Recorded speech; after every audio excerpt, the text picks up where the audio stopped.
Hey everyone, it's Sean from Crafted Elements, and in today's video I'm going to be demonstrating some of our products that can be used to make wood clocks or wood and resin clocks or solid resin clocks. Clocks have been a really big thing among our customers, and we've had a lot of people reach out asking us to make a video using our products to show just how they work and just how they can save you time and effort in making clocks. So our company Crafted Elements has been making large format silicone and HDPE molds since 2019. We have a variety of wide format silicone molds in particular in circles. This is a 12 by 1, it's a 12 by 2, there's an 18 by 2, and these are all solid silicone. We also have a variety of other sizes from 8, 10, 16, 15, and everything in between. So we definitely have a lot of circular molds for you to choose from if you wanted to create a wooden resin or solid resin clock. And we also have a line of router templates that will help you not only shape wood or shape wood and resin pieces, but will allow you to actually create the inlays and pockets for the dials, essentially. Now, in order to create a piece like this without the mold, you would need, of course, the template, you would need a flush trim router bit and a router table. And the flush trim router bit will help you use the template to get the circular shape. Otherwise, if you didn't have a router table and a flush trim router bit, you can definitely freehand it with a jigsaw or bandsaw or scroll saw. But again, if you're using one of our molds, you don't even need to worry about the shaping because you are going to have a circular shape coming out of the mold.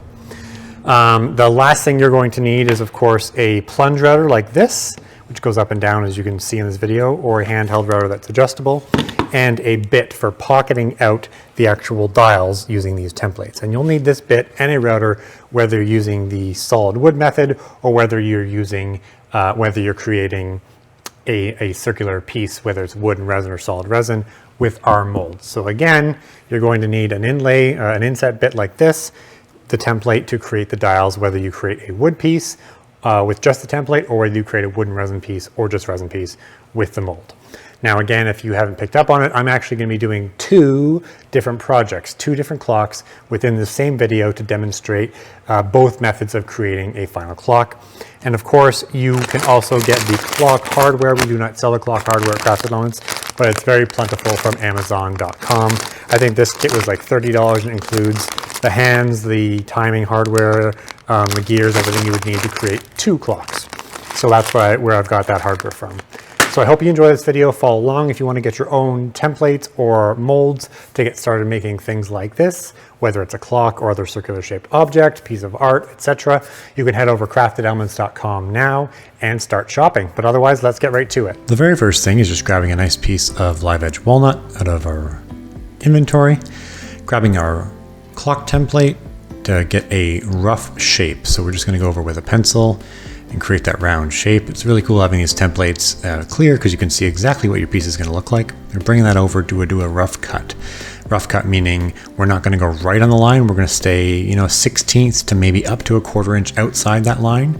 It's the template and the router table that are going to do their work. So you can see what I'm talking about here. We've left a little bit of meat on the bones, as I like to say. We're going to bring that router template back. We're going to glue it down using your hot glue or CA glue in two-sided tape method, or template tape, whatever you use. It doesn't matter as long as it's secure. I've got my flush trim router bit, and we're just going to let that glide over the template and take off the rest of the material that we had left over. Doing it this way just makes sure that you're going to get like a dead perfect cut. As you can see, it is dead perfect. It goes right into our 12-inch silicone mold. I'm just going to do a quick measurement here and calculate the volume I need of this total bolt thick set. I'm using total bolt thick set because we are going to end up with like a 1-inch high or 1-inch deep pour. I use make epoxy a lot, but for this it's going to be too much volume and essentially generate too much heat. So that's where the thick set comes in. You can pretty much do 1-inch, 1.5-inch pours all day long with this total bolt thick set. I'm grabbing some black diamond pigment in like a blue purple color and pouring it into the mold. So we're going to let that set now. It takes 2 to 3 days, and while that's setting, I'm going to start our second clock. Grabbing a piece of live edge ash, again did a quick pencil drawing of our template, and this time I'm using my jigsaw to cut out the rough shape, staying outside of the lines because we're going to let the router table and template take the rest of it off and make it perfect.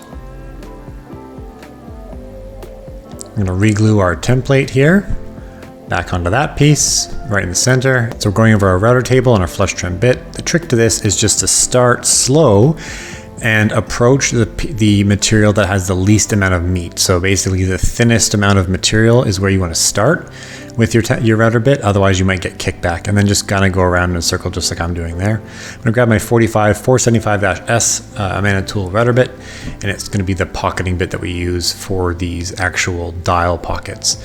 Grabbing my old Mastercraft Maximum plunge router. Plunge routers are important for this because you want it to be able to easily go up and down, so you can go between each of those router dials. So I'm starting arbitrarily at one of those sections, and I'm just going to go and do the entire clock, basically dial by dial.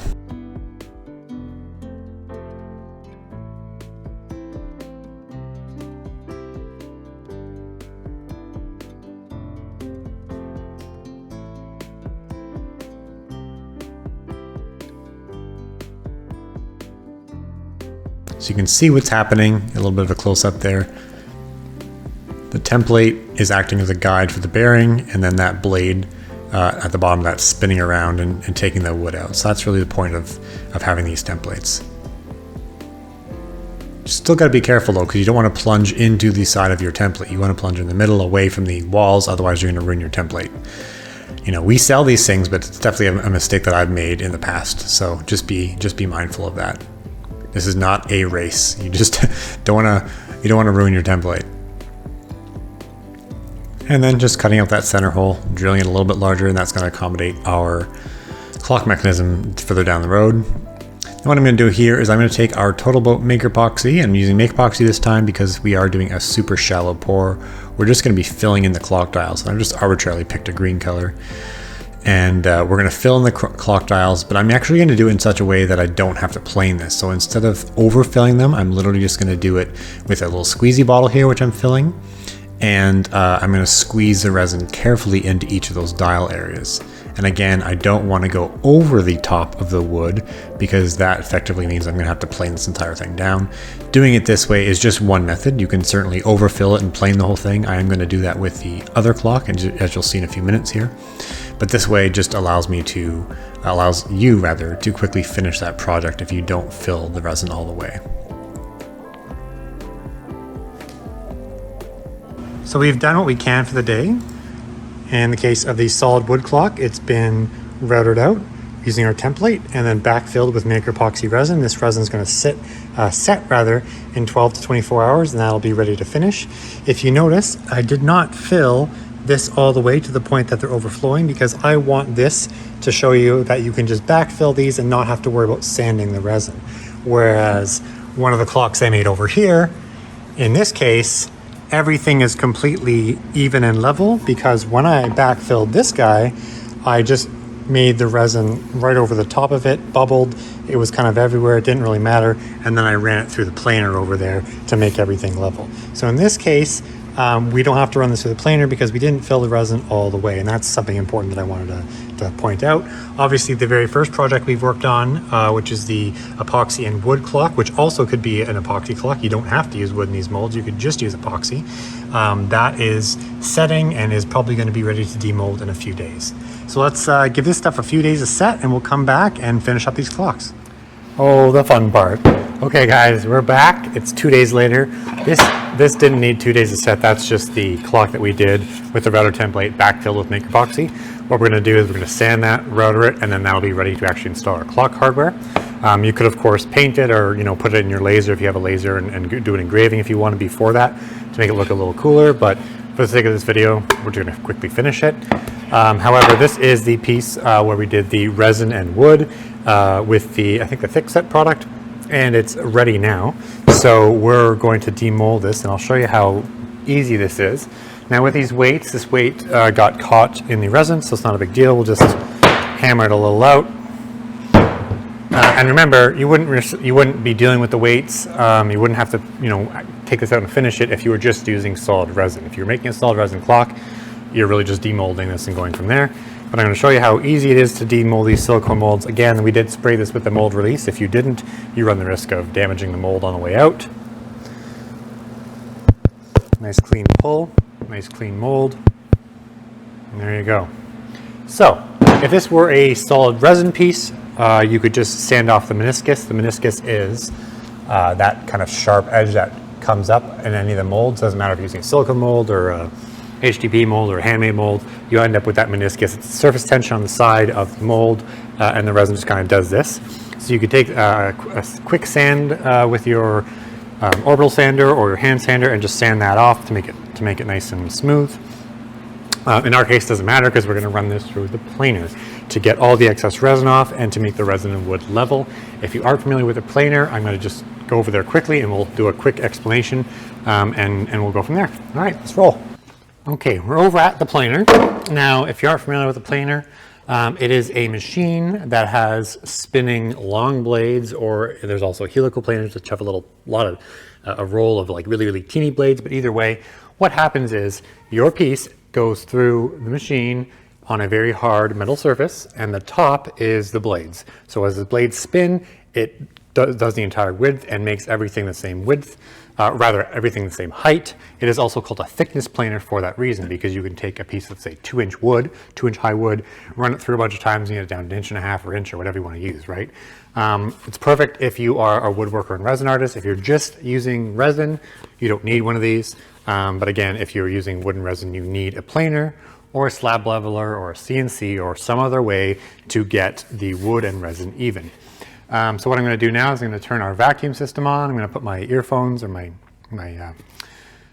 hearing protection on, and I'm going to run this through a couple of times, and you're going to see the difference each time. This is not a one-shot deal. Planers typically can take off like a 1/16 of an inch, maybe a little bit more depending on the material if it's a soft wood at a time. So this is going to be run through a few different times to get down to level. All right.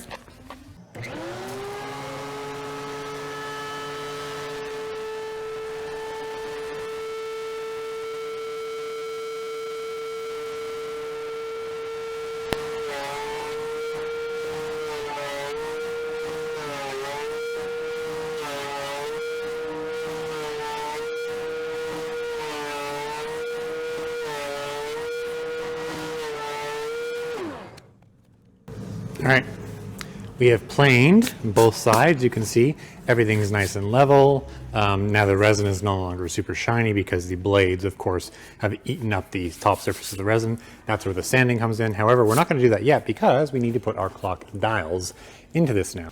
Come back over here. We're going to reattach our clock template, and you want to obviously, depending on the template you're using, you'll want to align it because some of our templates have the longer, like for example, the 12, the 6, 3, etc.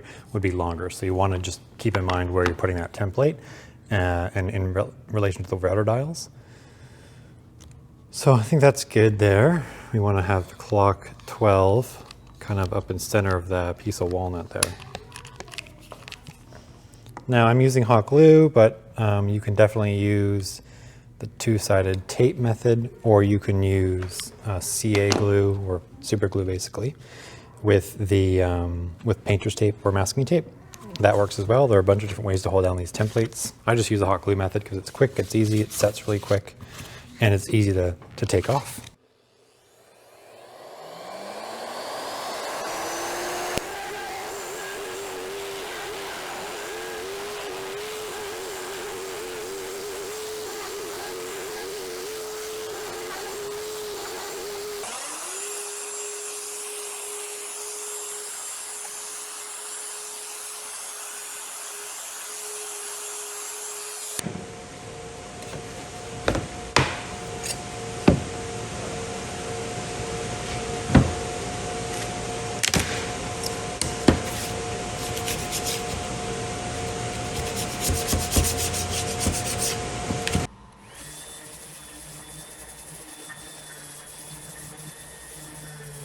So this clock we routed out with our inset router bit and our plunge router, and then I just give it a quick sand to get rid of any roughness that might be left around the edges, so we can backfill the router dials, or the clock dials rather, with epoxy. And today I'm going to be using Make Epoxy.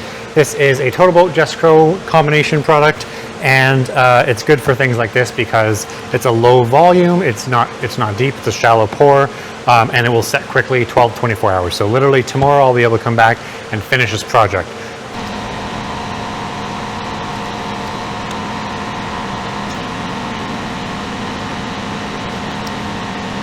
All right, I've thoroughly mixed my maker epoxy and I've added our white pigment.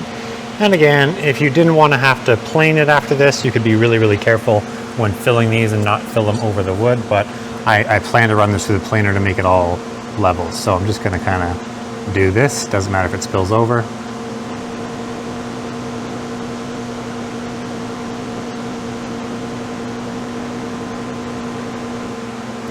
Voila, that's done.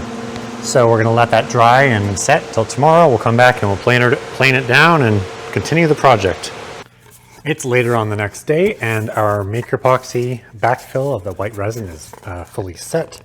Rather, it's set enough to work on and be tack free. It is not fully cured. Resin takes 4 to 7 days to fully cure. But we can now run this through the planer, get rid of all that excess resin, and then we can move on to the finishing stage of this clock.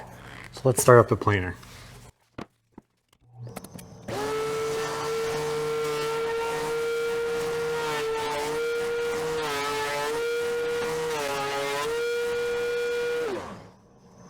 The last thing we're going to do before starting to actually sand and finish and then attach our clock hardware is we're going to do a nice round over on the front surface here. So I've got my 1/4 inch round over bit installed in my router table, and we're just going to round these out, make them look pretty.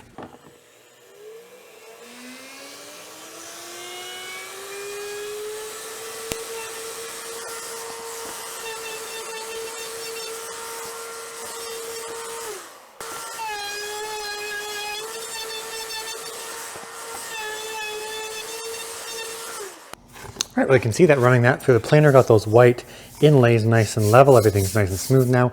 However, you could probably also notice that we actually ended up with some tear out of the resin, the blue resin, not the white resin, going through the planer, which is possible. This is stuff that happens. It just has little tiny chips that the planer can take out of that resin. This is repairable. We can do a very, very light top coat of clear resin, and that will fill that back in.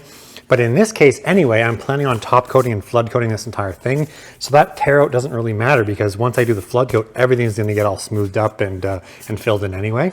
But I just wanted to point that out, that it is possible to do with a planer, and just something you have to be mindful for, just a consequence you have to accept. You just need to know how to fix it. All right. And obviously this one is ready to sand and finish. And once that is top coated, we can actually attach our clock hardware, and that will be a finished dual clock project.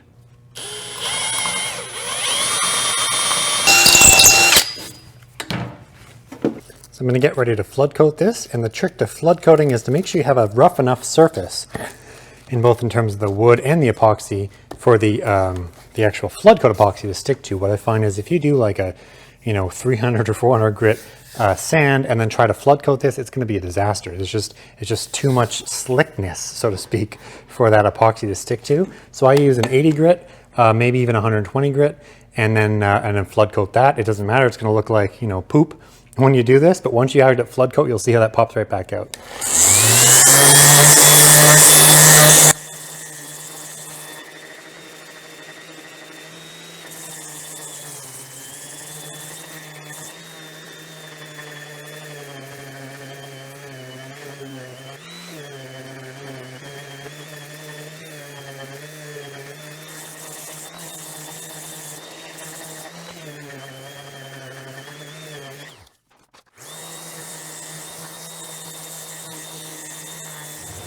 So we are at the second last stage of this project, which is finishing, rather finish coating. We're going to be using Total Boat's Wood Honey, which is a natural wood finish. It's a really, really easy way to make that wood and resin pop, and obviously can be wiped off and ready to go within half an hour. Whereas on this one, when we did the resin and live edge pour, we're going to use Total Boat's Maker Epoxy to create a flood coat. Now I have an entire video on doing flood coats on our YouTube channel here. So just search Crafted Elements flood coating or flood coat DIY on Crafted Elements, and you should be able to see that. But generally, we've sanded this to about 150 grit. Don't go any further past that, because if you make it really, really nice, if you go up to 300 grit or 400 grit or 600 grit, you end up with too smooth of a surface, and then your resin kind of just separates. And then on this guy, I've gone ahead and put some painter's tape along the bottom and trimmed it all off, because all the drips that are going to come off from this flood coat are going to end up there, and then once we are ready to take it off and actually do the final finish, we can literally just peel all that tape off with the help of the heat gun instead of having to chisel and sand and all that kind of stuff. So that's just a couple of notes on flood coat prep, and again, if you want to know more about that, check out the flood coating video on this channel. I'm just going to go here, I've got my gloves on, I'm going to squirt some of our Magic Total Boat wood honey. Has a look kind of like a yellowy, not so nice substance. But once you start rubbing it in, you can just see how it makes the wood and resin kind of pop out there. And what we're gonna do is we're just gonna go over with a really nice general coat with our hands. You can go to the back if you want, don't really have to, but we're doing it. So what you can do after that is just let it sit and let the oil kind of absorb for 20 or 30 minutes. Do not let it sit for hours, otherwise the oil will start to harden and it'll end up really, really ugly, and it'll be really difficult to get it off. So again, 20 or 30 minutes after this point, we can come back and wipe all that excess oil off, and that project will be ready for mounting our clock hardware. I'm gonna go ahead now and switch my gloves, and then we're gonna do the Maker Epoxy flood coat. Now I like the Maker Epoxy product because it is a thick product. It's an art resin, it's not a deep pour resin. It's really good for doing flood coating, tabletop coverings, countertops, things like that. It's got a long working time. I think it's like half hour, 40 minutes, something like that. So you can kind of mess around with it for a while if it's not perfect. All right, and it's just as simple as laying this down. And again, I've raised it up here for a reason. I've raised it up because we don't want to put it right on the surface of your table because you'll end up with, the resin sticking to your table and then your piece sticking to your table. So you want to raise it up on some sort of a block, or in this case I've just used a Total Boat mixing cup, and we're just going to work it around with our hands, make sure we get all surfaces and make sure you get full coverage. If there's a spot that you don't actually get coverage on, don't rely that the resin is going to find its way there. You may end up having to do this flood coat again, and that's not something that's not something anyone wants to do, right? So, and you can see just having that initial coat of resin there makes this thing look super glassy. It just kind of makes the wood and the resin pop. Using the flood coat method is definitely quicker and easier than polishing. When you polish resin, you've got to go to a high grit sandpaper. Maybe you're going to 2000 grit, and then you've got to get your plastic polish out just to make it really shine. This, as far as I'm concerned, has always been my opinion that flood coating is the cheater way to make something look awesome. So we're gonna hit this quickly with a torch to get any bubbles out, smooth out the resin, and then we'll just let it sit there overnight, and then we can come back, get rid of all the drip marks and stuff, and then we'll be ready to attach our clock mechanisms. Now that our flood coat of Maker Epoxy is set and dry, we can flip it over and take all these drip marks off, and that's where I want to show you this quick technique. Obviously we applied the tape at the bottom, so what we're going to do now, we'll get this guy out of the way. This one's also ready, obviously, after sitting for about half an hour. We will put down a soft surface, something that is not dirty. Don't use a shop rag or something like that. You want to have something that's not going to scratch that nice smooth glass-like surface.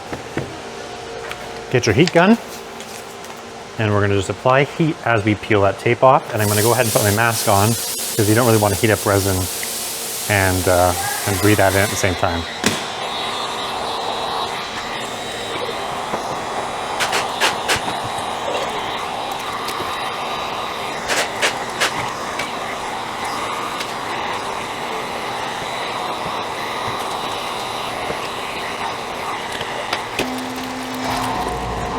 We did have a little bit of resin leak through that little center hole, creating these couple of pieces of raised resin. So I'm going to turn my fan on and my vacuum on for my sander and sand those down.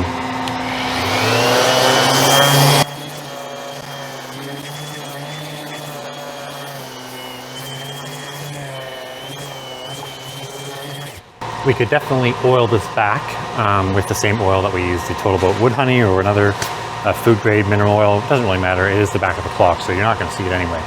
But what I want to talk about now is the clock hardware, or specifically the clock mechanisms. So these are clock movement mechanisms. You can get them from Amazon or like different woodcraft supply stores. However, there's something really important that I want to mention. The vast majority of them have this really short thread length. We're talking about maybe half an inch. There's some with even shorter ones. These are going to be made for super thin, like almost like paper printed clocks, okay, or like MDF, like really thin 1/4 inch MDF clocks, that's what that's going to be good for. If you put this in the hole and mount at the back, you don't have any thread coming through, right? So there's two options. One, we can router the back of this bad boy, and our updated version of our clock router templates actually have an equal sized area. So this is a new version that we released fall 2022. So it works the exact same way. It's got center line markers, so you can still mark your center hole to drill your hole. But you can also use this on the back now to use a router bit and basically create a small little bowl there that you can use to recess that. However, if you don't want to go through all that work, I certainly don't want to go through all that work, just make sure that you get an extended length thread. So you would search like long thread clock mechanisms. I think this one's called long shaft. Yeah, long shaft length mechanism. And you can see the difference. It's pretty big, right?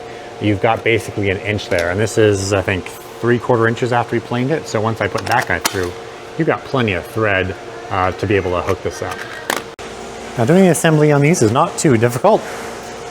Some of these clock templates will obviously have longer sections for the 12, 3, 6, and 9. This one's all the same section, so we can kind of just arbitrarily choose which is 12. I think that makes sense to be 12.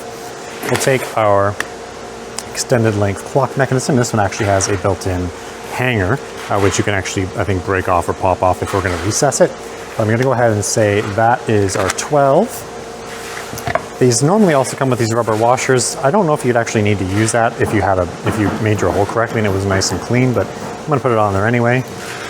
So we've got your washer and then your nut, which threads onto the shaft of the clock mechanism. And then the vast majority of these kits have an hour hand and a minute hand rather than an hour hand and a minute hand and a second hand. So your hour hand normally is the larger hole, goes on first, and it just sets down there. And your minute hand is the upper section, which is a smaller diameter section of the shaft. And that just sets on here. And then it comes with this little topper. It's like a little pin thing just to put into there to finish it off. All right. So there you go. There's our finished clock. Put a battery in it, set the time, and we're good to go. So this one turned out pretty good. I like the black handles and the contrast with the walnut and blue. And of course, I've taken that little rubber washer ring off that we took, installed in the previous step. I don't think it needs to be here in this case. It might probably be required for like a thin paper clock or something like that, but not for this. This definitely works just as well.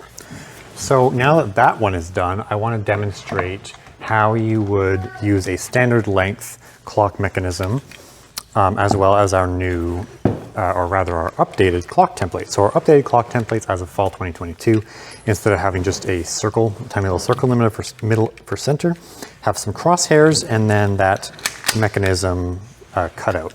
So basically what you can do is just like you did on this side, you're going to glue the template to the back side this time, go in with your router and essentially create a pocket for this to sit in. And once you've created that pocket, this shorter shaft is going to go all the way through, allowing you to use a shorter shaft mechanism in a thicker piece.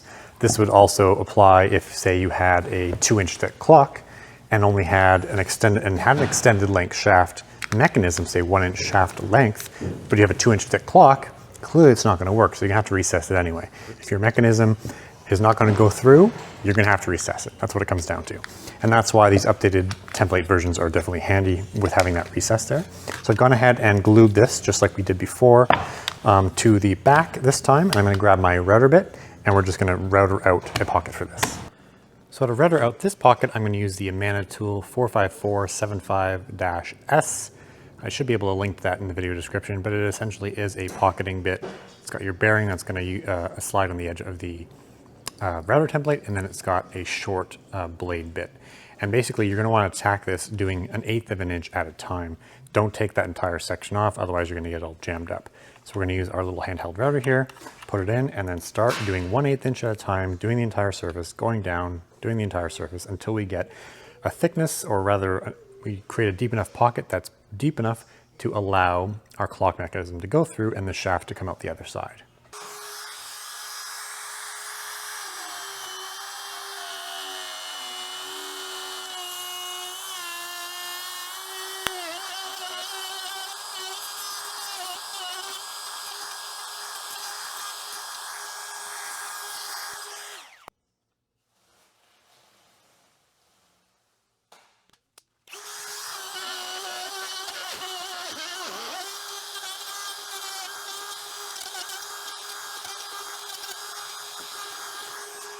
Now that we've created our pocket, we can gently pry off the template, and you can see, once we get our mechanism back out, it now goes through the hole. And we've got a nice flush, relatively flush, clock mechanism. So this particular kit actually has 3 hands. It has your minutes, your hours, and your seconds. So we're gonna go ahead, just like before, install our washer and our nut to keep the mechanism in place. I'm gonna grab the funky looking red hour hand from this kit, place that on the shaft, grab our minute hand, place it on the shaft, and then in this case we have our second hand with the built-in topper. I'm gonna go ahead and put that here as well. And that's it. We can then set our time with this. Well guys, that brings us to the end of this video. If you're looking to recreate any of these projects that I did here, you can grab our clock templates as well as our round silicone molds at craftedelements.com. Right now we have these clock templates in 12-inch, 16-inch, and 18-inch in 2 different rather dial styles. We have our silicone molds in 12-inch, 15-inch, 16-inch, 18-inch, and 24-inch. So that gives you a big range of possibilities if you want to create solid resin or resin and wood clocks. And of course, you don't have to use these molds. You could just use the template if you're planning on making a solid wood clock and backfill it with resin. So again, if you did like this video, if you found it informative and helpful, it would definitely help us out if you hit that like button and subscribe button. Plus, when you subscribe here on YouTube, you're gonna get instant access and instant notification to our new project videos as they come out. Again, guys, thank you for watching. I hope it was informative, and happy making.